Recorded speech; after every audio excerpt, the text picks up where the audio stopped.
gave up a TV job to start a podcast in your basement. If that doesn't scream midlife crisis, I don't know what does. It was Championship Sunday here in Indianapolis.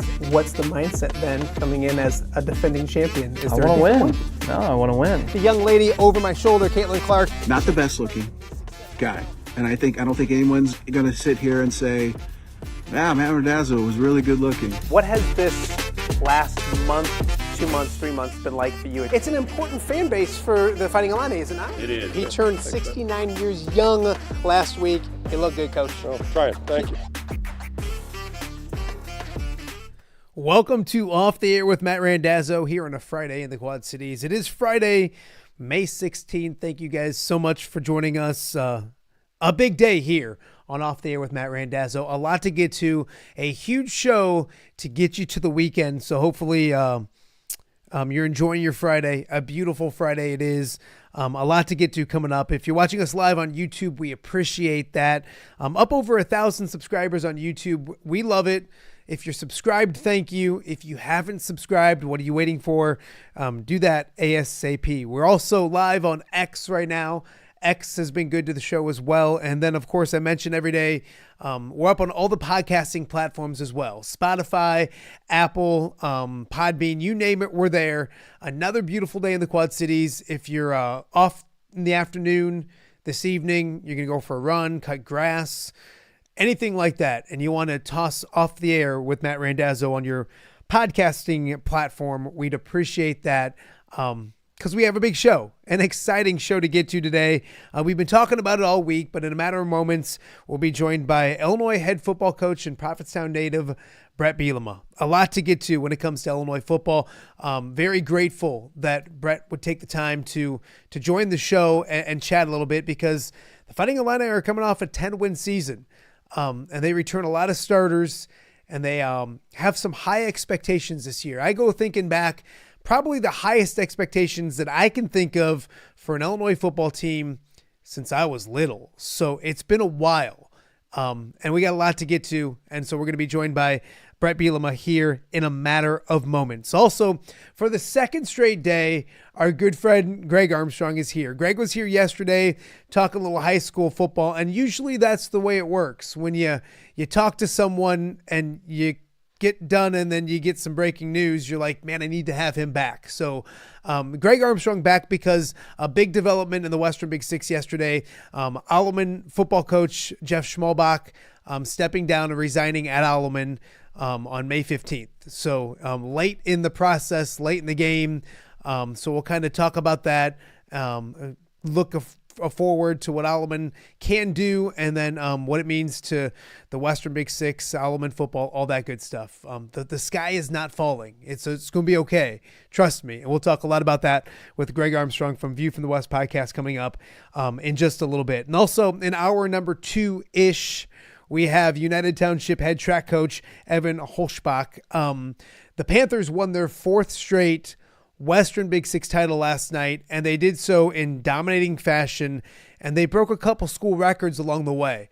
They have a lot to look forward to the next couple weeks. They could do some major damage down at state individually and as a team as well. So we'll talk about the Panthers coming up in just a little bit. I think I've had like most of the United Township Panther coaches on the show in my first 4 months. So some good times at United Township, because that means they're having some success as well. The baseball team just won the Western Big Six about a week ago as well. So a few news and notes to get to before we get going.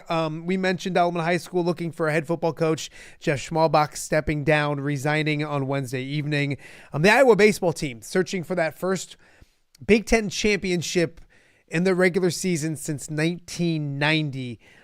Didn't start well yesterday. They lost to Oregon. The good news, though, is that they got some help. Northwestern beat UCLA, so Iowa can still clinch a share of that regular season championship with a victory tonight. They host Oregon again, 6 p.m., Big Ten Network, I believe, and then they could win it outright with a victory tomorrow. So thankful for Northwestern, but they lost that game last night. Iowa did 10-0 in 7 innings. So hopefully they can right the ship, play much better tonight and tomorrow as well. And then a weird story we'll talk about a little more later in the show, but Caleb Williams, book coming out kind of documenting that he didn't want to come to Chicago, which isn't a big surprise. Kind of talked about how Chicago's where quarterbacks go to die, which is true. But just kind of the way and the measures he went, him and his dad, to try to get out of coming to Chicago is interesting. What does it mean? Who knows? Obviously, regimes have changed, coaching staffs have changed, all that kind of stuff. So seems all in right now, obviously, but we'll talk a little bit about that coming up in just a little bit. But we start our Friday with the Illini. We're joined now by the head football coach at the University of Illinois and Prophetstown native, Bret Bielema. I emphasize the Prophetstown native, Bret. It's great for you to come on and do this. I know the Quad Cities super important to you and your hometown in Prophetstown. It is. I was actually, my mom and dad lived right off 23rd Avenue. I was born at Illini Hospital in Silvis. We were East Moliners for my early childhood. We moved away when I believe I was just about 5. Actually originated in the Quad Cities and never forget my roots. I love it. I love it. I want to talk to you a lot about football, but a couple days ago, you were able to sign a contract extension with the University of Illinois. 4 successful seasons that I know you're proud of what you're building there. To know that you have a lot more seasons there and that this relationship and your program is getting the backing that they have from the administration and Josh Whitman. What did the news from a couple days ago mean to you? Probably 2 biggest things is, it's one thing to win games, but to win at a high level and to go to a different place that Illinois has ever been, you need great support, right? Like as a coach, we're kind of in charge of game day, obviously, and all the things that happen around it, but there's so much that goes in to what we do before then. So to have the support of Josh Whitman, our athletic director, all of the administration on campus, really just everything from A to Z in our building here at the Smith Center, but it's just really awesome to be surrounded by such great people. And the second biggest part was just kind of going back to our previous conversation. I grew up as a kid in the Quad Cities, moved out to Prophetstown. I grew up in an area that I could call home, and to have a 2 set of daughters at home that are 7 and 6 years old. My 7-year-old, she's about to turn 8 on July 8th. She acts like she's 18, but she is only 8. To give them an environment that I hopefully can bring them up in and put them in an environment to be in school here, maybe even eventually go to the University of Illinois. It's just an awesome feeling. Coach, I want to talk to you about expectations, but my question almost starts at the end of last year. You guys won 10 games, a bowl game, excitement, fans are excited, and talking to some of your players, your local players, Matt Bailey, Cole Rusk, and even listening to you, you were happy but far from satisfied. There were no parades being thrown or anything like that. And now here comes bigger expectations this year. Is it safe to say you guys embrace expectations of what people think Illinois football can be this year? Matt, I get the question and I love the point. But what I have learned, going into my 17th year as a head coach, every year is independently different. I've always said that there's not one tackle, not one turnover, not one touchdown that happened last year that carries into this year, either for us or against us, right? Like every year is what it is. I think as you look back on last year, you realize that, you were in a game that, on the 1-yard line at Penn State when they're ranked in the top 10 and where they finished after our game and we know where we didn't get to. So you look at that game, you look at the Oregon game that was really the only game that got lopsided really almost in my entire tenure here, but just one that got away from us. And then next week to lose a heartbreaker to Minnesota, which probably in reality took us out of the college football playoffs and no disrespect or anything away from Minnesota. They won, well-earned that game and have done a lot of really good things themselves. So you just kind of always look back and think about what could have been done differently to get to where we want to go. So that's the things we're working on right now, right? Like even though it's, the middle of May, we're doing things every day in our office to think about the games of the past, but also importantly about the games of the future. And that's what we're focusing on. Coach, you bring back a lot of talent. It's led by that quarterback who has been a good quarterback, and now I think he's known as one of the best quarterbacks in the Big Ten and all of college football. What have you seen from him on the field and maybe off the field that has yourself and your staff confident in what he can do each and every Saturday?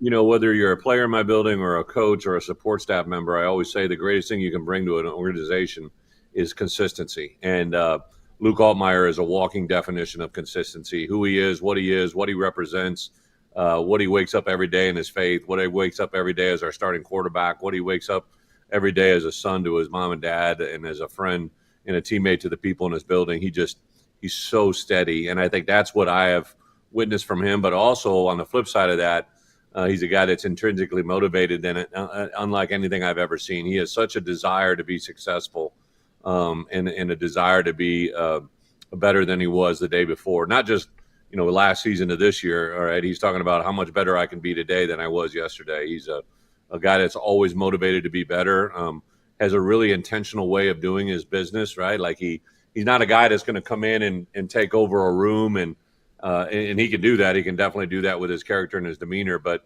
he's very intentional, a lot of one-off relationships, a lot of intentional time with someone specifically to get a desired action. So really excited about what Luke has been, but really excited about where he's going. Coach was lucky enough to have Kirk Ferentz on the show a couple weeks ago. We talked about college football and where it's going. And obviously you've had players go to the portal. You've probably had players tampered with while at the University of Illinois.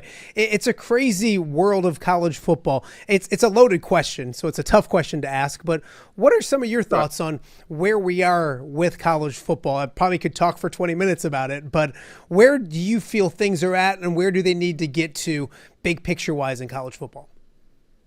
Big picture, I'll start there, Matt. First, I think we're in the greatest profession there is in this world. I love coaching. Obviously, I've been able to do it at a variety of different places, both in college and the NFL.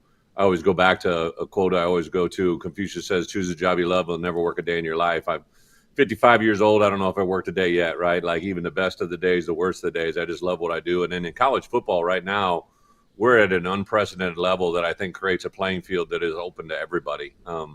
You mentioned Kirk. I was able to be under him for, 3 years and just really have him pour into me as an assistant coach, the things that he brought from his experiences. And a lot of the things I do today are a direct reflection on Kirk, who's an incredible coach. He's an incredible man, a great husband, great father, a great mentor for me. We do compete against each other quite a bit, but it's just this profession has brought us together in a way that I think is pretty awesome.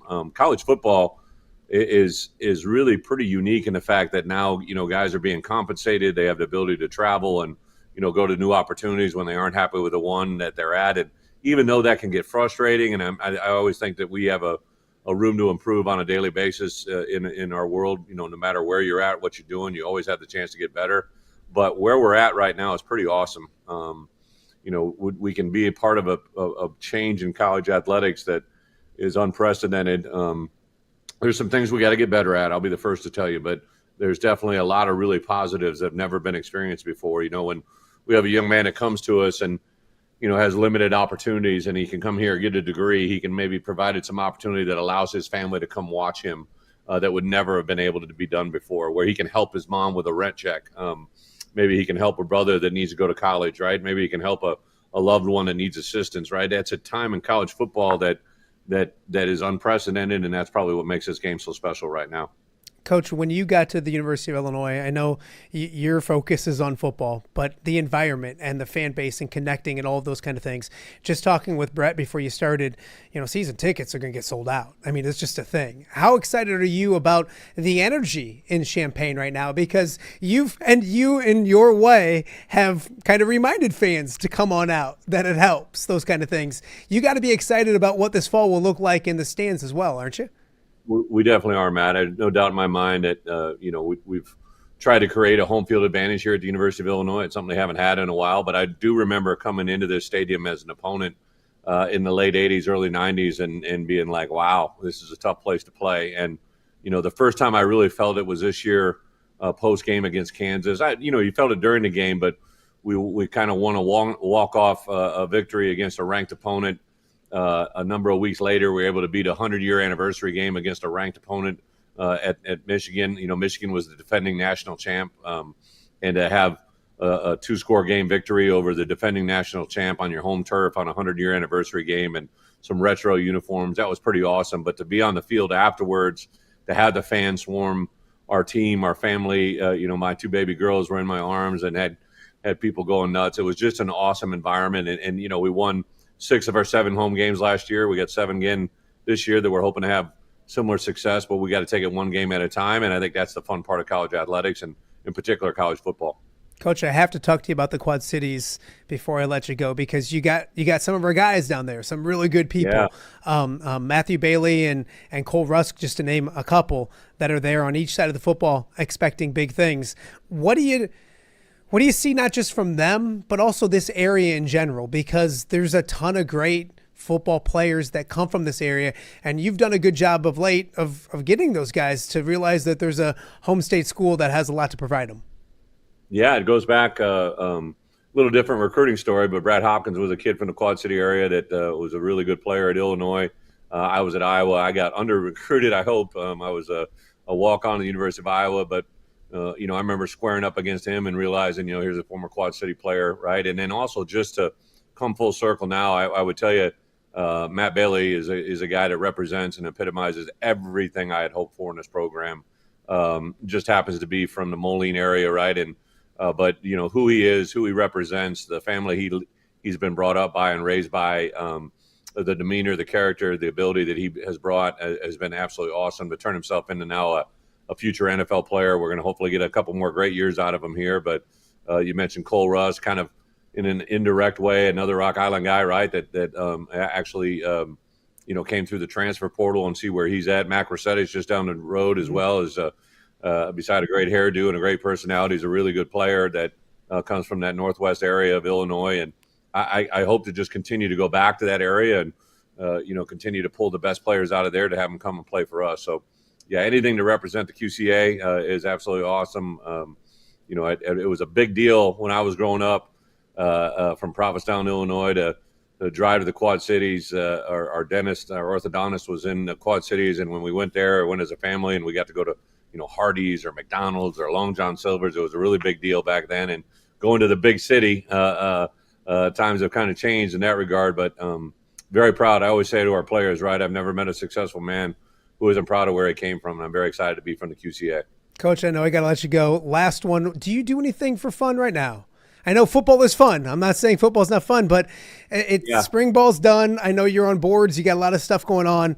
If Bret Bielema is going to go have fun for a day, what's it entail? You fishing? You golfing? You doing family? Take me through a day of fun for you. Yeah, I would tell you the probably one of the greatest things to this week that we're in right now. I've been able to take my girls to school 3 days this week, and on the fourth day I was able to go to a book report at 9 a.m. and hear my second grader give a book report that just warmed my heart to the fullest. One of the things I'll do a lot of times, I'll come into work really early, and then on the way home I'm going to swing by 7 Brew and grab my wife a oatmeal latte coffee that makes her smile when I walk in the door. And then I take my girls to school, and if I can pick them up on the back end of the day and get them, watch them in dance class, I think as you guys know, as parents, you mentioned, Matt, you have 4 boys, I got 2 girls, and what they bring to your heart is something I've never been able to have until now. And obviously my wife and I share a lot of great things. We're actually going to sneak away to Cali this week for Big Ten meetings. We're going to go out a day early, just her and I, to maybe grab a little sushi dinner to celebrate our new contract on Saturday night in a hotel. Like, we don't get a lot of chances to do those things, so that would probably be an ideal Saturday night for me with her. But you find these little moments in your life right now that just bring a lot of pleasure that, I think back in the day you didn't ever think of it that way, but now those little cherished moments mean everything. So that's probably what my biggest joys are right now. Behind every great man is a greater woman. I know I echo that from my end, and I'm pretty sure you echo the same thing with you when it comes to your wife as well. Coach, I appreciate your time to take some time to talk to some unemployed guy doing a podcast in his loft. It is very nice of you. It's probably one of the stranger requests you've ever gotten, but the Quad Cities is extremely proud.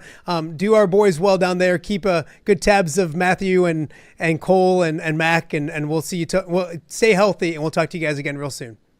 Thank you, man. Appreciate it. ILL. All right. That is the one and only Bret Bielema joining us on Off the Air with Matt Randazzo. High expectations embraced down in Champaign coming up this fall. We got more to get to. You're watching Off the Air on a Friday right here in the Quad Cities. All right. Be honest. Are you craving Hungry Hobo again? You know, that fresh sliced meat piled high on those amazing sandwiches, hot off the grill chicken and steak, with all those delicious toppings, the biggest and best selection of baked potatoes, or simply some waffle fries dipped in cheese. Well, now that Quad City favorite is even easier to get. Download the Hungry Hobo app today. Order ahead, skip the line, and earn rewards all at the same time. There's Double Points Monday and exclusive specials as well. With 12 locations in the Quad City area, it's Hungry Hobo. Now even easier to find, but still hard to resist.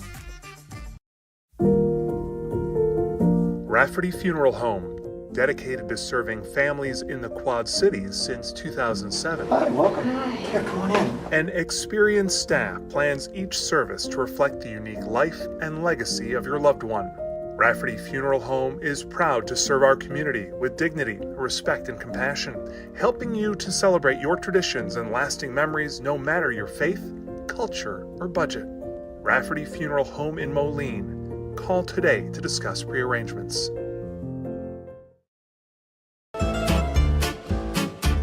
When it comes to quality, convenient pizza, Godfather's Pizza in Silvis has you covered.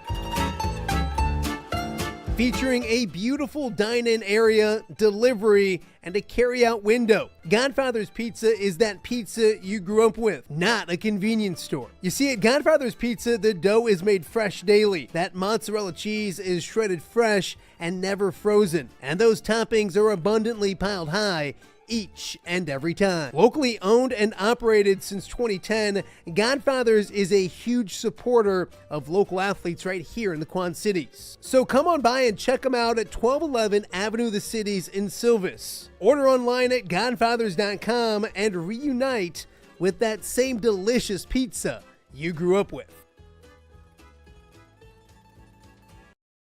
Quad Cities, are you brave enough for halfway to Halloween? Friday, May 16th, the Steamwheelers battle on Tulsa in a night of haunted hits and bone-crushing indoor football action. It's spooky fun for the whole family, complete with a haunted house and high-flying IFL football that'll leave you howling. Snag your tickets now at steamwheelersfootball.com/tickets and come get scared and entertained. Friday night, May 16th, presented by Asylum of Mad Dreams and Slick Willie Radio.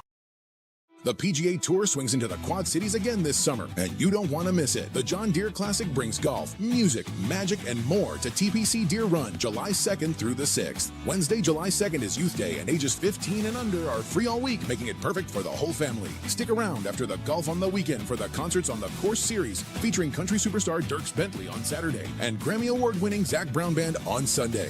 Come for the golf, stay for the party. Visit JohnDeereClassic.com to get your tickets before they sell out.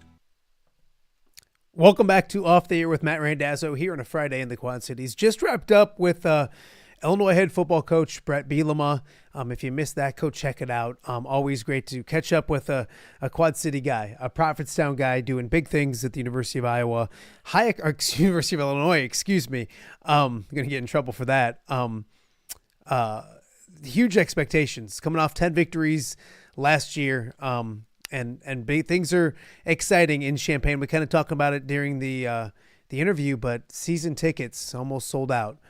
So expect big crowds and a lot of energy this fall down in Champaign. So let's stick with the football theme. And yesterday we caught up with our good friend Greg Armstrong, who will bring in again, because what's better than one day of Greg Armstrong?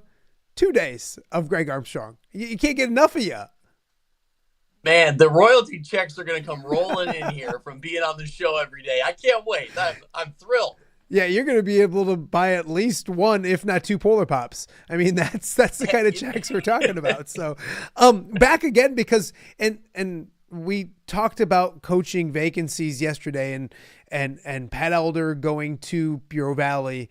Kind of mentioned Sherrard, and they have an opening right now. And when Brandon Johnston stepped down, it was late in the game. I remember texting you like, man, that's April. It's a little later. It's kind of word comes yesterday that Jeff Schmalbach has resigned at Alleman High School. I have the helmet on my desk. I'm an Alleman alum. My kids go there. One of my kids goes there. So I know some things, but I guess I'll start with you. When you hear word that Jeff Schmalbach has resigned, what goes through your mind? Well, I mean, it's surprising, right? And I think it's the same reaction that we had when Coach Brandon Johnston stepped down at Sherrard. Because one, the timing, and two, you just felt like both of those head coaches were ingrained in the program. And it seemed like in both cases, they were building towards something, and there were expectations, for Alleman just to get back on the football field on a Friday night at the varsity level. That was what they had been building towards. And I know you had talked to Jeff, and I had been talking to him, and it surprises me for the timing, and it surprises me just because, it's what Alleman had been building to. They're still building to it, but man, this seems like a detour right in the middle of it, right? Yeah, and it's funny because we had Coach Schmalbach on set when they announced, I think it was Super Bowl Sunday, they put out a video that varsity football is coming back, and he came over, a great conversation with him here, and talked about the excitement and energy, and really there was nobody that was more bought in to what Alleman football was going to be than Coach Schmalbach. So yeah, really kind of caught off guard by it. You reached out to Coach Schmalbach. What response did you get from him, and the reasons why? Because my phone's been blowing up. Everybody wants what's going on. He did resign. I have some people texting me like, what happened? Did he get all that kind of stuff? He resigned. And Greg, his response to you was what? Yeah, so I heard back from him last night. We texted a little bit, and he just said that he's resigned due to philosophical differences with the school's administration. He goes on to say, I wish nothing but the best for the football program at Alleman, as well as the community there, who was always immensely supportive of me. I'm confident the program will rebound quickly from my decision and continue to improve as they return to varsity football next season. So I think, philosophical differences with schools administration. And, I think that if not everybody's pulling in the same direction, then maybe things aren't as productive as they could be. And it obviously was something that Coach Schmalbach felt like he couldn't, continue to move forward. It's unfortunate timing, like we discussed. I think what's important to note here is that what Coach Schmalbach, what Jeff had built up in his time at Alleman, it's not all erased because he's not there moving forward. Does that make sense? I think that the work he put in to get this program back to the varsity level, that foundation is still there. So now I guess moving forward, if you find somebody, whether it's a 1 year, temporary fill in just because of the timing right now, or if it's somebody long term, I think they can take what was there and what was starting to be built and move forward. Don't you think? I mean, it's not ideal. It's not ideal, but it's not, not all is lost here. Yeah, I mean, and the one thing, like in his response, he mentioned, and Jeff's been nothing but good to me, so I'm not nothing personal or anything here, but there's been problems at Alleman High School that are well documented. I'm the first to talk about them in the previous administration and 3 people that tried to ruin my school. So, and I won't be, I'm very transparent when it comes to that. I know certain things. The administration that's at place at Alleman High School right now is as good as gold. Mark Van Atta, the athletic director, Jane Barrett, and Jerry Burkhead. It's as good as it gets. So philosophical differences. There's philosophical differences, and I get that, and those are matters of opinion, and I have no say in what those are. But there was a problem at Alleman High School 3 years ago, whatever it was, 4 years ago, whatever it was.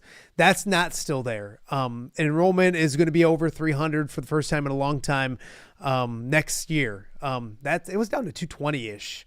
So, I mean, it was really, so it's going back in the right direction. I guess my long point to this is things are going in the right direction. It looks bad. The narrative is so frustrating because somebody who's part of the Alleman community sees the positives that are happening, and the narrative is like, oh no, something's wrong with Alleman again. Here we go again. And I guess if I could say one thing is that's not the case. Philosophical differences and opinions and all those kind of things, or whatever they are, but there's nothing wrong at Alleman High School. And you mentioned it. They do have numbers up. They're ready for varsity football. And I think Coach said that in his response to you, is that he's confident that what they put in place is going to work. So you even look to the point where And Coach Thomas Smith tweeted it yesterday. Alleman finished the Western Big Six above 500. That's the first boys sport, varsity sport at Alleman to finish above 500 in the Western Big Six since 2021 when the baseball team did that. So they just won 25 games in baseball. And I know people are sitting there looking at me going, why are you talking about baseball? But like, I think that's the thought process, is that things are going in the right direction. So that's the one thing that I'd really pump in this interview or in this conversation that we're having, is that it's not, the sky is not falling again at the Alleman High School. If it was, I'd tell you, I got a pretty good track record of saying things that gets me in trouble. So, and I think they'll do a good job finding somebody quickly. But I want to talk about too, Greg, you mentioned the kids, and that's the frustrating thing, is because, I mean, we're 2 weeks away from summer stuff starting, and they're excited. The videos about going back to varsity football and all that kind excuse me, about varsity football, there's an excitement there. And then all of a sudden you find out the week and a half before school ends that you don't have a head coach. I think that's the disappointing thing. And I'm not calling out Jeff or even what happened at Sherrard or whatever, but it seems to be happening later and later in the process anymore.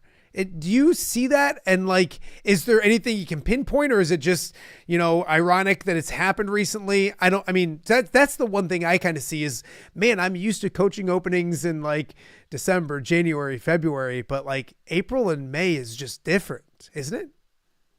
Yeah, I was going to say that when we first jumped on here, is I don't remember an off season like this with, sometimes you anticipate coaching changes for one reason or another. You kind of see programs and you think, yeah, there's probably going to be a change here. And you think that at the end of the season, then like you said, come the winter months, you see these, turnover, you see these changes happen. Depending on when they hire someone new timing varies. But in this case, I don't remember seeing 2 resignations, in the spring like this. I don't, maybe it's happened, but in our area, I don't remember 2 schools having this, sort of turnover at this time of the year. So I think, again, you got to hope that you can find someone who jumps in with a lot of energy and that they can kind of pick up where, Jeff left off, where Coach Schmalbach left off, and hopefully the kids adjust. And I guess what I'm saying is there's not a big adjustment, right? That they can kind of seamlessly transition and kind of keep building in the right direction. Because I think at the end of the day, this Alleman program is, they're coming in at, like us against the world, right? Like they're the underdog going into this season because they haven't played varsity football.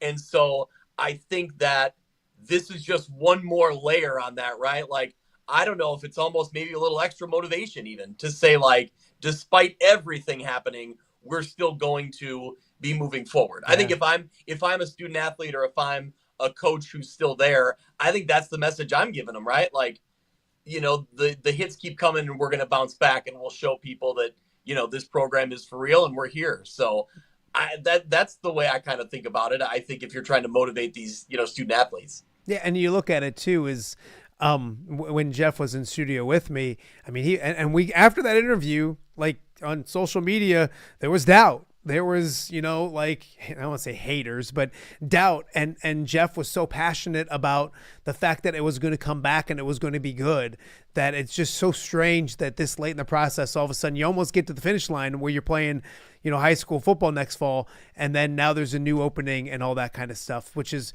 and you look at the overall big picture of it. I don't know if it's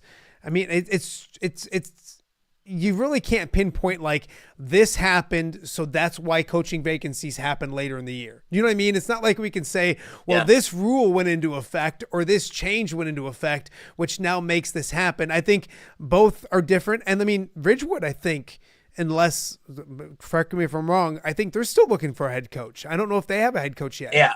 I haven't heard anything yet out there. Nope. And we did so it was the Thursday of the draft is when Pat Elder was hired to go over to Bureau Valley, and that's later in the game as well. So, I mean, it just seems a little bit later, a little bit different. All right, I have my hot list of Alleman coaching candidates. You ready? No, I'm kidding. I don't have that. I'm just, you're looking at me like, what are you doing? So I do think that they will find someone. I'm confident of that they will find somebody moving forward. I think the bigger question, Greg, is also the Western Big Six, because when it was announced they were coming back and Coach Schmalbach was on the show, there was that doubt about, like, will they survive the year and all those kind of things.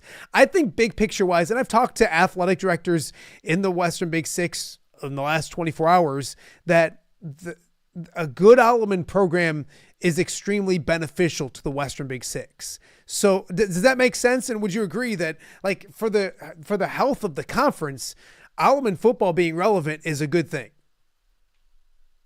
Yeah, well, I think just from a logistical standpoint, if Alleman's back in football, they're in all sports across the board. I think it just makes planning, your schedule easier. Obviously, no one wants that extra, non-conference, that guessing game of who can we fill in to our schedule, depending on when that week falls when we were playing Alleman. So I think in general, yes, the Western Big Six is stronger if Alleman's in the mix. So I hope that, that it continues to work that way, and that it, is a long-term, there will be no question moving forward, is what I'm trying to say, that, that Alleman's in, and we don't have to go back to this, kind of guessing game anymore. So, and we've talked about it, and we've looked around the area, and Guy Derricks did a fantastic job at Riverdale.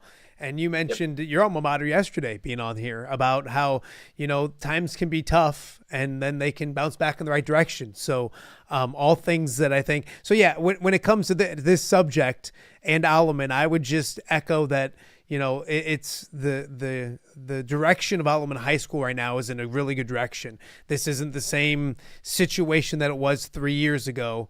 I can't talk much more to it, just simply because I haven't talked to Jeff, and you exchange text messages with him and all those kind of things. But an interesting timing of it all. But those kids, like you said, they're kind of used to getting thrown curveballs, if that makes any sense. So if there's a student body and a bunch of kids that can deal with it, I think it's at Alleman High School as well. I want to talk to you quickly about a few projects that you're working on. Go ahead. You have something. Well, I was just going to say, before we wrap this up, like, I've, talked back and forth with Jeff Schmalbach over the, past few months. And he was always great to me. He was always gracious with his time, answering questions that I had when we fire text back and forth and talk. And so I just, this is an unfortunate situation. I don't know, exact details, what went into it, but overall, like, I wish him the best, and I wish Alleman the best too. I hope it works out, as best as possible for everybody, because it's unfortunate timing, and it's, an unfortunate situation. I wish that Jeff could have seen this through, and I'm guessing he wishes, things could have worked, that he could have seen this all the way through, but hopefully he set him up in a good enough spot to where they'll be back on the field. We'll leave those questions behind, and they'll be playing a full schedule, and we'll be back to normal in the Big Six like we talked about. Well, it's crazy, Greg, because we talked yesterday when he came on that, like, is it 15 Fridays from today that we'll be talking high school football? Is that a thing? I think it is, yeah. And we were talking about how quickly high school football season's coming, and then to have a change like that is wild as well. But let's focus on some positive, because it is 15 Fridays. And it's funny because my kids all play travel baseball and stuff, and it's a long season. And, like, I kind of woke up this morning going, like, well, we're getting almost to June. And, like, man, things have kind of flown by. I mean, and that's life in general. High school football season will be here before you know it. And that's a cool thing to think about, isn't it? That's exciting. Yeah, we got some things in the works for planning some things. Usually, when the calendar flips into June, that's when I start getting the preseason coaches form ready. We'll send that out to all the coaches, get the information, get the names, get the stats, get the returning starters, all that sort of details. So I'm excited to kind of dive in. And, as far as our coverage, we're, I won't say too much right now, but I think we're going to expand a little bit. We have, another conference that we're going to bring on board. And that's kind of in the works right now. So it'll be just kind of bringing a little more quality football into our show every week. Teams we've kind of covered from afar, but maybe bring them into the mix. So I'm excited for that end. Yeah, it's funny because and we did a podcast back when we were at WQED together, but your passion is high school football. And it's really cool, me being nice to you for a second, so don't get crazy. But it's been cool to watch you grow this thing because it is a labor of love. I truly mean that because you love high school football. And you and even that one guy, what's his name? Mitch. That's his name. I always forget. You're a Mitch guy. I am a Mitch guy. He does a good job. So, I mean, great job. So kind of talk about, is this going to be year 5, 6? So this will be our 6th football season because we started in the COVID spring season. Okay. And then, so we did like 2 seasons kind of in one calendar year. Gotcha. And so this will be our 6th football season, kind of our 5th year of existence. So it's, you gotta be crazy thrilled how fast that's gone. You got to be thrilled with where it's gone. And it's about making a footing in the area, if that makes sense, or leaving your footprint on. I mean, if you say to people, and I do it all the time, a view from the West, they're like, yeah. What I mean, to be able to watch it grow until now, like if you talk high school football, view from the West makes sense right there with it. That's got to be cool for you to see too. Yeah, I think what I've really learned to appreciate is that, the unfortunate reality in our area is that newspaper coverage is kind of fading away. And that's through no fault of the men and women who've been, grinding away doing local journalism. It's just management and, business decisions way up top level have taken those staffs down to almost zero. And so I think what's unfortunate is that, you're not getting the same coverage out in Galesburg you used to get. You're not getting the same coverage in Kewanee that you used to get, stuff like that. So I think it's been fun for us. I didn't plan it this way, but for Mitch and I to kind of fill in that void, right? Where they're not getting the article. Like, the perfect way to describe it was, Coach Little out in Quincy, talking to him. And he said, when I was growing up, we couldn't wait to read the newspaper on Saturday morning or wait to read the sports section on Monday or Tuesday to preview the next week's game. And he says, now he's like, my son, so Braden Little is the quarterback who just graduated or was about to graduate, and his teammates, he said, they listen to your show like we would read the newspaper. And so that's really cool to think like we're kind of filling in that void. People still want that information and we're bringing it in a different, different sort of media. And I love that. I love knowing that we're kind of, providing that, that content for them. Well, it works in layers, Greg, where now I think fans want even more than just what happened in the game. And it was awesome. Yep. And I still have, people have newspaper articles and you keep them. Those are keepsakes. I get that. But like they want not just what happened and what the stats were, but they want a breakdown of it and what it means and all of those kind of things. It kind of like I go back with TV, the Highlight Zone, which we're going to talk about, are a really cool podcast we recorded last night here in a second. But it was get as many highlights out there as possible. And that makes sense. And then it was kind of like, what's next? And then it was like a few interviews and like get behind the scenes. And the more you give fans, the more they want, and they want it to evolve. And I think that's what kind of the podcasting platform has given, View from the West has given, is that extra layer of more. Like if I'm an NFL fan, I want to watch the NFL game, but I want to get all my information during the week about that last game and what's coming up this game and injuries and all that kind of stuff. And I think that's what you guys have started to provide the area. And I think they love it. Does that make sense? High school football is such a big thing. They just want as much of it as they possibly can have. Yeah. And I think that, like you said, the progression of things, I think they want to hear, a little bit more. I'm not saying I'm an X's and O's expert, but, a little bit more on what matchups are intriguing in the game, offenses versus team defenses or, different things like that. I think it's fun to not be constricted, 5 minutes of a sportscast or, the 15 or 20, 30 minutes on a Friday night to show stuff. Like we could go, sometimes Mitch and I talk a long time, we could go. And so I think that in the podcast form, in my opinion, like, you can leave it on for a while. You can pause it. You can come back to it. Like we're not on a time limit. So that's kind of fun to just kind of go. And I think that, hearing from coaches around the area, I thought it was interesting that Sterling Newman's head coach, Mike LeMay, thanked us and mentioned that he listens every week. And he mentioned that he maybe listens more for the other schools and the other conferences that aren't, around Newman, just to learn more about the area that teams he didn't know about. So that's something I hadn't really considered. A lot of times you think that, well, everybody tunes in to listen to their own school. And it's like, well, not necessarily. Like they love their school, but they want to know more about the other teams that are, 20, 30 miles away. So that's been fun. That makes sense. So check this out for Fridays, the last 3 weeks. And it's weird because I'll tell a lot of people Fridays are the show that I do that they might not resonate in much because the weekend, we're going into the weekend. So people watch this live, but then some people will watch it, at, noon, in the afternoon, at evening.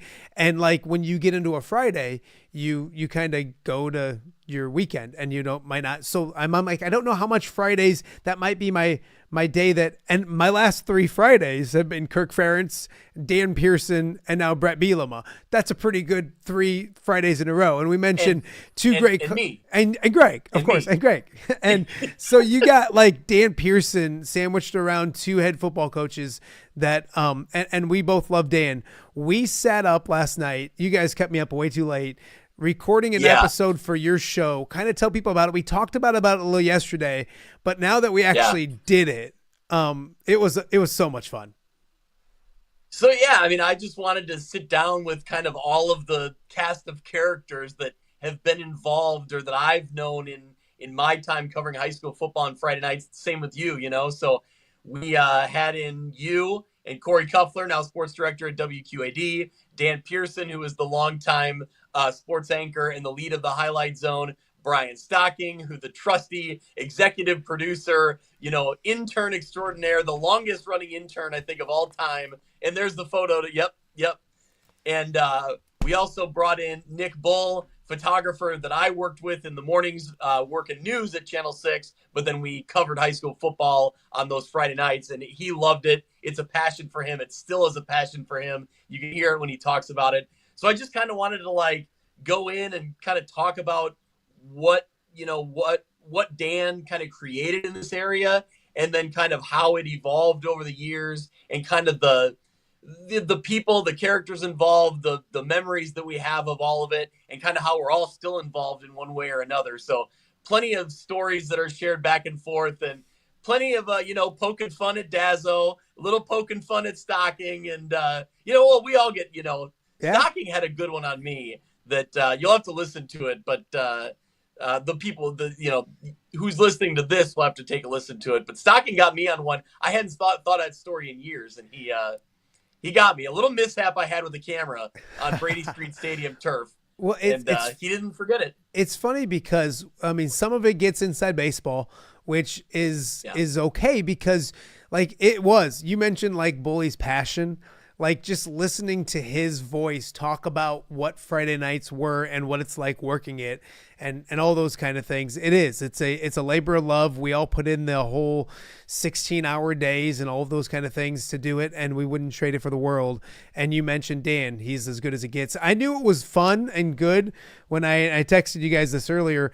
I forget sometimes that people are recording what I'm doing, or even on this show, there's times that Anger is on and I'll get done and I'll text them. I'm like, man, I almost forgot that people were listening to what we were saying. Cause I get just wrapped up in and that's what last night felt like, was just a bunch of buddies sitting together, reminiscing and talking about old times. And I'm like, ooh, wait, in fact, I'll tell you about it later, but there's something that I was about to say on the show last night that you're going to laugh about that I was like, man, I almost said that. That was something I almost said. So it was a ton of fun to go check it out. And you mentioned too, before we let you go, you're going to get out, maybe do some 7-on-7 this off season as well. So kind of just talk about, and we have a few things in the works as well that we're probably a week away from talking about that is super exciting for both of us. So we'll get that out there. They call that a tease in the business.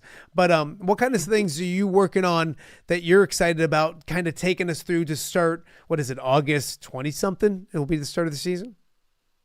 Yeah, I'm just thinking, if there's 7-on-7, either, day-long events or, weekend type events where multiple teams from our area, and a lot of times in these 7-on-7s, it can be big schools and small schools, all kind of in the mix. So I'm hoping that, maybe if there's a Thursday or a Friday that I could get out to a 7-on-7 and just catch some interviews with some head coaches and do a little season preview, but also have a little video of these, teams getting in the work in the summer.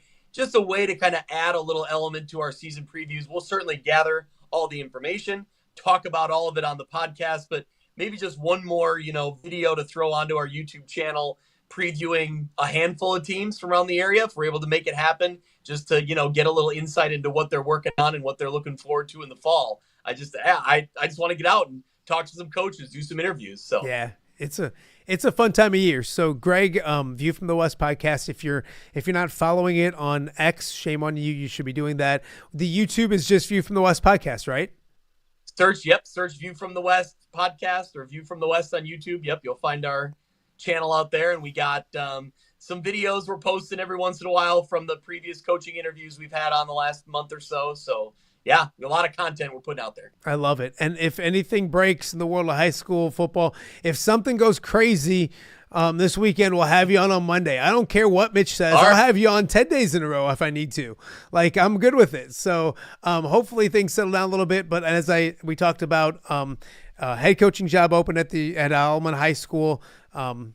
Things are good at Alleman. It's all good. Everything's going to be fine. If you're wondering, quit texting me. It's going great. So if you're watching this and you're wondering, things will be good on both sides, and that's a good thing. So, Greg, enjoy the weekend. We'll catch up with you soon.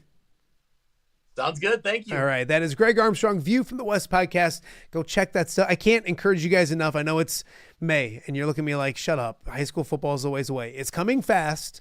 And there's nobody that does it better on the Illinois side of the river than what Greg and Mitch do with View from the West. So go check that out as well. So it is a little bit away, though, from high school football. What's going on now, spring sports, and one of them taking full swing, track. We're into conference and district meets on both sides of the river.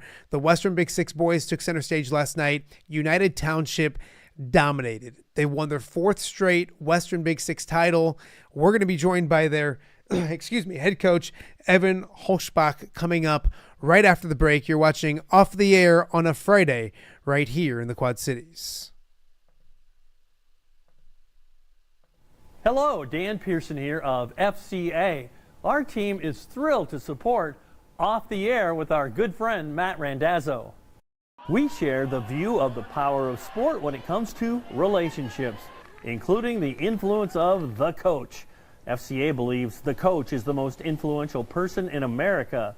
Matt celebrates local coaches and athletes. His content is informational, insightful, and inspirational.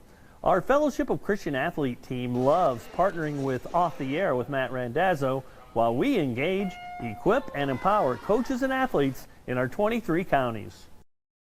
FCA, the heart and soul in sports.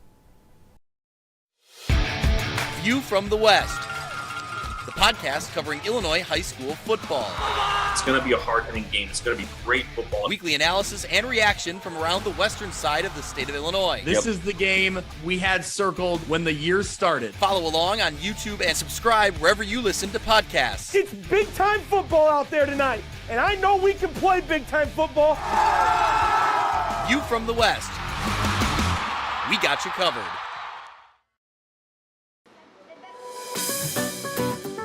Are you looking for the Quad City's best chips and salsa? There's only one dude to turn to. Right on. Snoop. Hand-cut chips, fried fresh with that crunch you've come to love. And the most addicting salsa with delicious fresh ingredients each and every time. Pick up your chips and salsa, queso, enchiladas, and much more at the Stern Center in Rock Island. To place your order, simply call the man himself. It's Snoop at 309-314-8197 and find out for yourself what the rest of the Quad Cities already loves. Welcome back to Off the Air with Matt Randazzo here on a Friday in the Quad Cities. A beautiful Friday outside, spring sports in full swing and hitting the postseason stretch.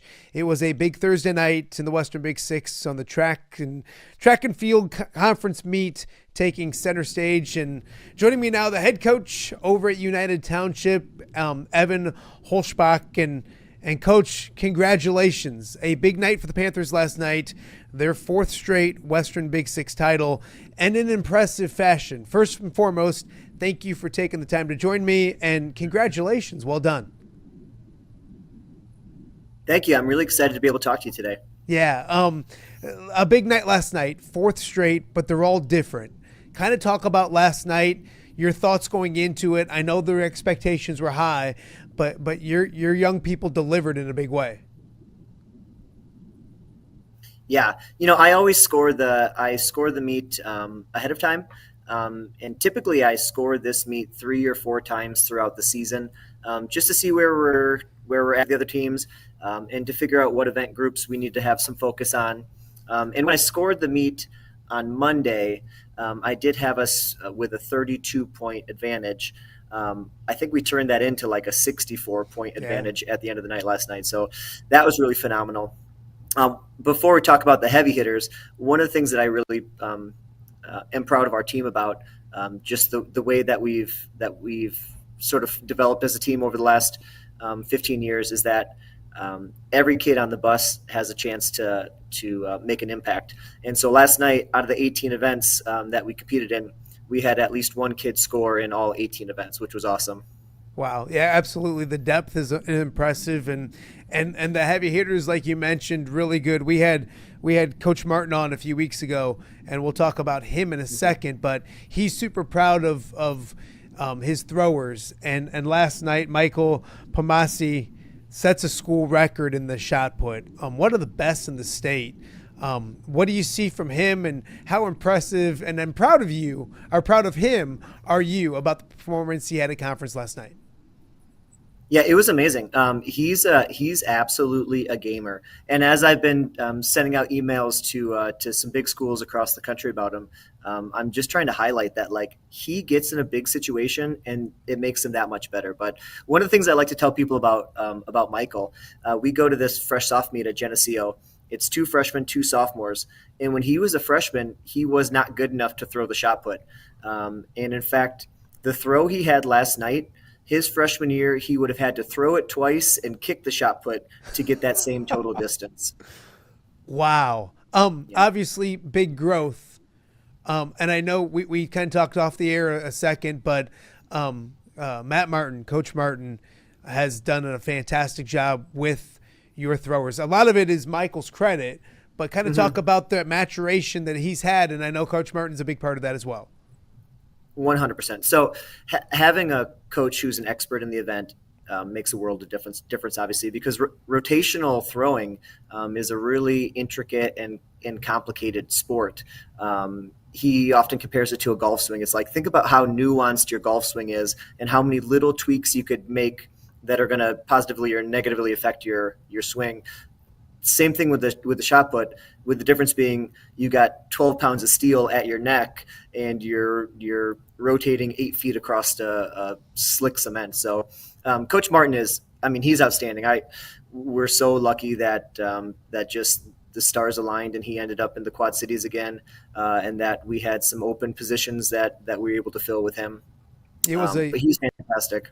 Yeah, it was a record-setting night for another young man, Aiken Logo, in the triple jump. Sets another school record. So to have success in winning a state championship is awesome, but I think the thing is how impressive it was. You talked about the margin of victory team-wise, but then the school records along the way. Talk about Aiken's night, and obviously he's somebody who has a bright future in the postseason as well. Yeah, so he's been having a great season all year. He got third at this big indoor invitational, the Prep Top Times meet, and he jumped 45.10. And that was at that time, that was a huge PR. And then a few weeks later, outdoors, he jumped 46.8 or something like that. And that was a huge PR. And then last night, all 3 of his jumps in the prelims were school records. His lowest jump was 48 feet. His highest jump was 48.8. So he currently is Illinois' top triple jumper. And I checked online, he's ranked 40 in the U.S. for triple jumpers. So, and by the way, Michael is currently ranked 7th in the U.S. of all high schoolers. Wow. Is Michael ranked number 1 in the state of Iowa or state of Illinois right now? Yeah, both. But in Illinois, he's 3 feet ahead of second place. Wow. It's super impressive stuff. Talk to me about the postseason, because, when Coach Martin was on here, he was talking about like convincing his guys to maybe dial back some as the postseason gets here. And we talked the same thing with Kenny Wheeler over at Pleasant Valley as he got ready for his young ladies, that sometimes, they want to go, and it's about preparing yourself of what's ahead. So take me through that physically and mentally, because that's a huge process of what you guys have to do these next couple weeks as well. Yeah, certainly. So it starts, most of our kids are going to have a rest day today. We were home late last night, and just the physical toll plus the emotional energy we spent, going to recover there. Come back on Sunday for our speed day, and Monday for some guys will be their technical work, and for other guys will be their speed endurance day. Tuesday we're just going to get sharp, and then Wednesday we're going to Minooka, Illinois, to compete in that sectional. You look at the postseason ahead, and we talked about the school record holders, but you mentioned the depth. Kind of talk about that as well, because when you have a team like yours, and you mentioned everybody's contributing, you're getting points all over the place. How fun is that? Because I think a lot of times people look at track as that maybe an individual sport, but I know the team championships, the team conference championships are super huge, and it's a team effort over at United Township right now. Yeah, I think so. And, we're in a wave of talent right now. A Michael or an Eichen, they come for Michael, every 100 years or however old the school is. But for Eichen, you get a kid like that every 20 or 30 years. So it's like you can't count on those extremes, but you can always count on a big group of guys really hard together and just all getting better together. But now at the sectional meet and at state meet, it is kind of looking back to like, do we have some guys that can score 10 points? And that's how we win those types of meets. One more on Michael, because we mentioned his, as a freshman, he couldn't do nearly that. And we talked about Matt Martin and what coach has done with him, but just his mentality. And you mentioned a 1 in 100 year type of athlete. Kind of talk about that, because that's not an over exaggeration, is it? No. He's a kid. Coach Martin has an expression. He said it to me when I was frustrated with a guy that I was hoping that was going to really fall in love with track and hadn't yet. But he said something about, you just keep coaching and you wait for for that fire to light. And in his group of throwers right now, the fire is absolutely lit. They go throw on their own, and that's part of him wanting them to tone it down a little bit, because you can overdo it, but they go throw for fun, like you would go throw a football with your buddy. They go throw the shot put and the discus on the weekends on their own, because they love to be together and they like to work on this event together, and that's pretty cool. We mentioned the championship, 4 straight Western Big Six championships. You've been a part or led 9 of 12. Talk about your program. And I know winning is fun and that's a very important thing and all those kind of things, but just where your program and the program is right now, you got to be extremely proud of the young people that are in it, the way you guys do things. And yeah, the results are pretty fun as well. Yeah, definitely. Again, I think we're in a wave of talent right now with kids, but also with coaches. So to have Matt Martin join the staff is outstanding. My jumps coach is Chase Pavlonis, who is the former Illinois State University pole vault record holder. He's still our United Township High School pole vault record holder. He's a fantastic jumps coach. In fact, we have 10 kids that have jumped 20 feet in the long jump or better, which is, there's been lots of years where it's like, man, I hope I have 1 or 2 kids that can hit that mark. And we have a dozen of them almost. I've got a great sprints coach. He's one of UT's all-time best multi-sport athletes, Chris Palmer. I've got 2 distance coaches. Somehow I managed to get 2 for the price of 1. They were both on multiple trophy teams at Wartburg College. So we have really, really fantastic coaching. We have one of the best groups of young men in the senior class. I can't imagine a better group of seniors to demonstrate how we want to operate and the values of our program, particularly being really competitive and being really supportive of their teammates. These guys are awesome. All the seniors spend a bunch of practice time coaching the freshmen. We have 92 kids on the team. So even though we have 5 coaches, 5 to 92 is a tough ratio. So we definitely rely heavily on those seniors, and they step up. Like, I went to watch Michael throw on Monday, and pretty much when he wasn't throwing, he was coaching, and just love the energy that they give to each other in that regard. So, and then looking forward, at one point in the season, like 3 weeks ago, I just checked the rankings, and we had 17 different freshman marks that were in the top 25 freshman marks in the state, including our high jumper. Our freshman high jumper is currently the #1 freshman in the country, 6'7". 4 weeks ago, he jumped 6'6" again last night. So we've got some more potential superstars on the team. Coach, don't mess it up. Okay? Like, that's a lot of talent. Don't mess it up. Yeah, what do we do to just make sure that they're happy to come to practice every day? That's kind of what I think about. Absolutely. Before I let you go, do you remind these guys, especially the seniors, about like how special these next couple weeks are? High school sports are an awesome thing, and it goes so fast, and it's a blur. And I know the competition's there, but do you remind them to enjoy the moment and enjoy this is what they've worked so hard for, with all those kind of early mornings, late nights, all those kind of things? Yep. We haven't really addressed the next 2 weeks too much, and that's because I get so anxious coming up to the Big Six that's kind of all I think about. I really take a ton of pride in competing at the conference level first, because I think that's the best representation of how we are as a total program. But going into the next 2 weeks, I'm really excited, and I've got Ike in class, and so he and I talk about it all the time instead of letting him do his math homework in class. But he and Mike both were at state last year. Michael had a great performance. Eichen was feeling good, and then the situation got tough with a weather delay, and it took him out of his rhythm. But he's been in some big meets this year, and he just went and competed. And it's in some regards, it's just another meet. And so I'm excited that they're just going to approach it in a way just to be competitive, which is awesome. And they're not going to get scared by the big spotlights. But at the same time, it's kind of cool. We're thinking like, wow, what if this, and what if we did this? And it's not often that you get to even have those fantasies about like, wow, what if this guy was the state champion? So we're excited about it. We've got high hopes and high expectations. But the cool thing about this squad is that they like having a high standard, and they shoot for it.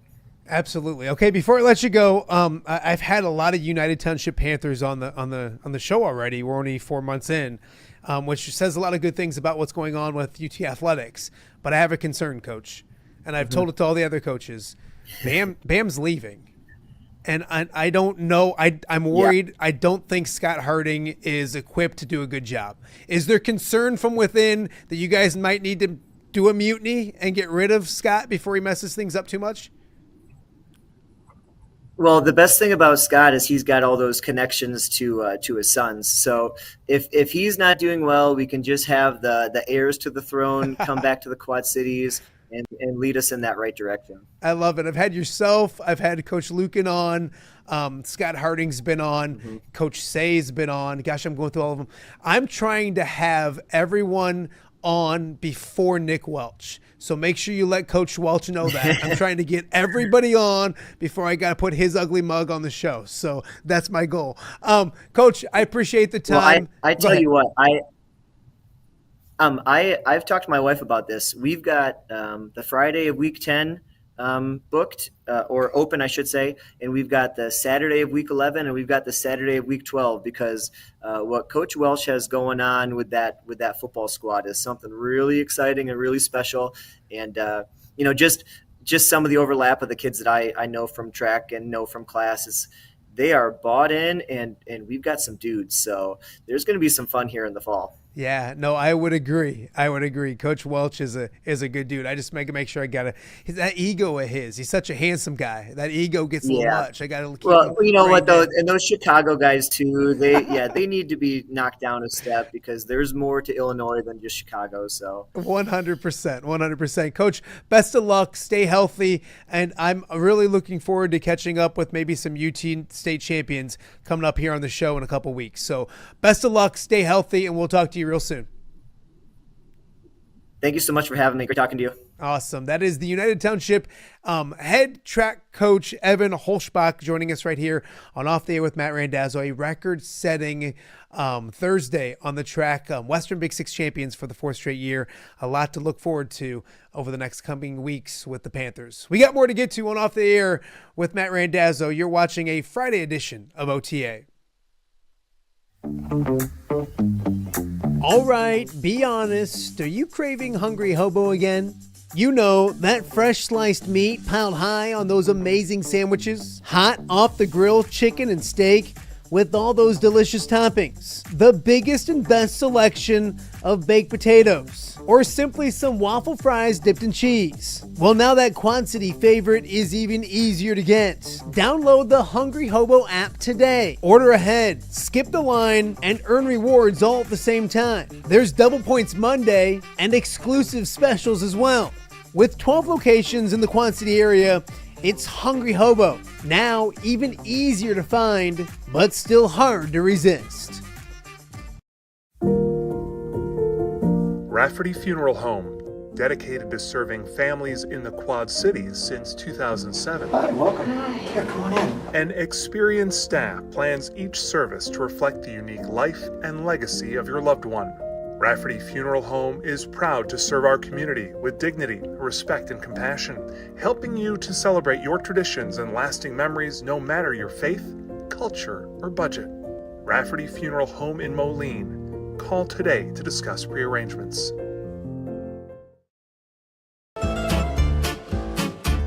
When it comes to quality, convenient pizza, Godfather's Pizza in Silvis has you covered. Featuring a beautiful dine-in area, delivery, and a carry-out window. Godfather's Pizza is that pizza you grew up with, not a convenience store. You see, at Godfather's Pizza, the dough is made fresh daily. That mozzarella cheese is shredded fresh and never frozen. And those toppings are abundantly piled high each and every time. Locally owned and operated since 2010, Godfather's is a huge supporter of local athletes right here in the Quad Cities. So come on by and check them out at 1211 Avenue of the Cities in Silvis. Order online at godfathers.com and reunite with that same delicious pizza you grew up with.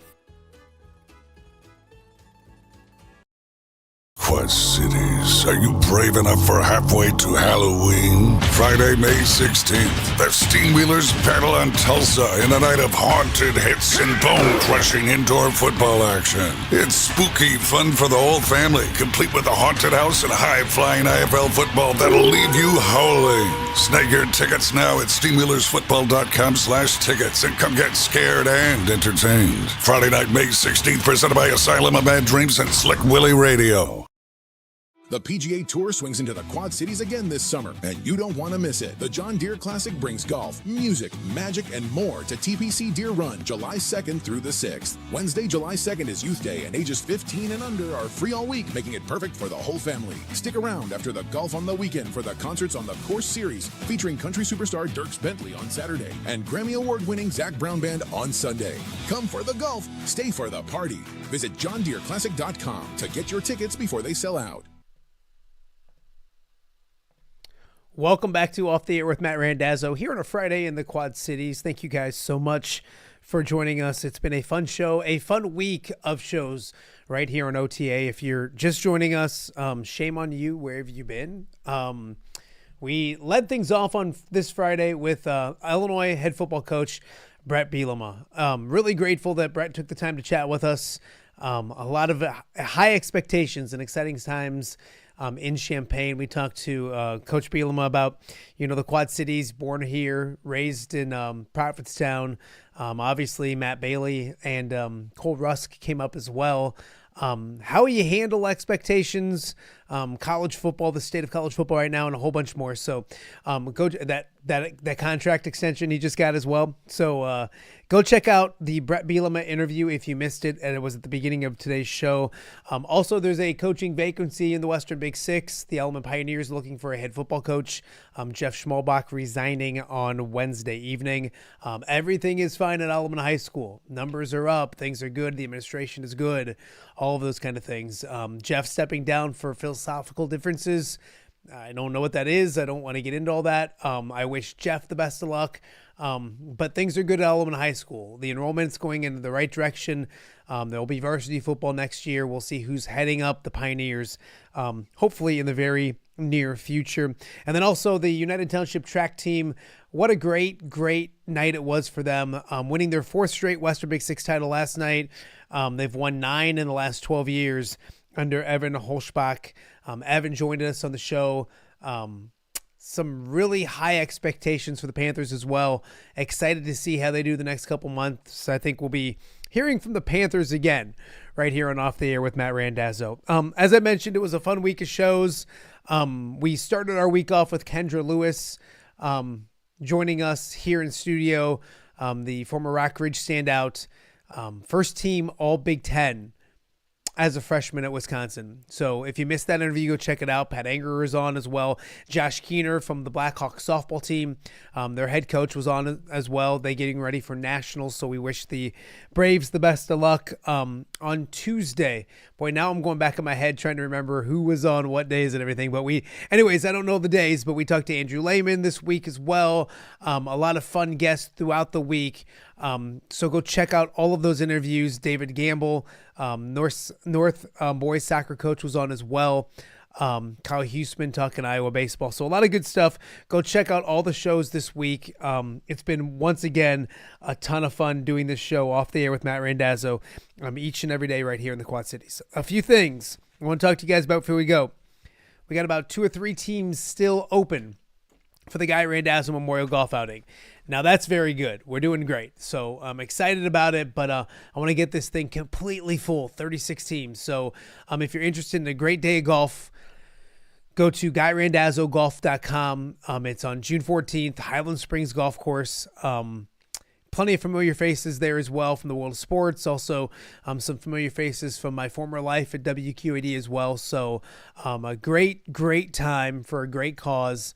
Help me celebrate my pops' memory and come, join us on June 14th for the Guy Randazzo Memorial Golf Outing. How do you sign up? You go to GuyRandazzoGolf.com. It's that easy. GuyRandazzoGolf.com and get signed up. Hoping to get this thing signed up and filled up in the next week. So if you're interested, come join us. We would love to have you.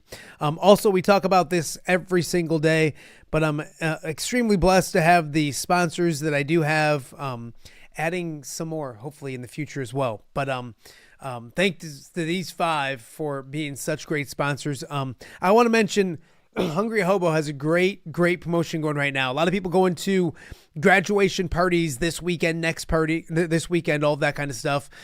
Go to Hungry Hobo. Every $25 you spend on a gift card, you get $5 back. So to use on yourself or give it to the graduate, however you want to do it. But gift card to graduate is what they're calling it. So head to Hungry Hobo, hook up your graduate, and get yourself a little food as well. But Snoop's the best. He was in on Cinco de Mayo. He is providing the food for the Guy Randazzo Memorial Golf Outing as well. The Wheelers back in town tonight. They've got a home game. We think the Quad City Steamrollers get down to the Vibrant Arena and check that out. Godfather is on board from the jump. Andy Furman, fantastic. Their pizza's fantastic. Go check it out. And then Rafferty Funeral Home as well. Amazing people over at Rafferty Funeral Home. So we appreciate their support. And Off the Air with Matt Randazzo as well. It's been a fun week, Quad Cities. We appreciate you guys watching. If you missed any of the shows, go check them out. We will see you back here on Monday for another edition and another week of Off the Air with Matt Randazzo.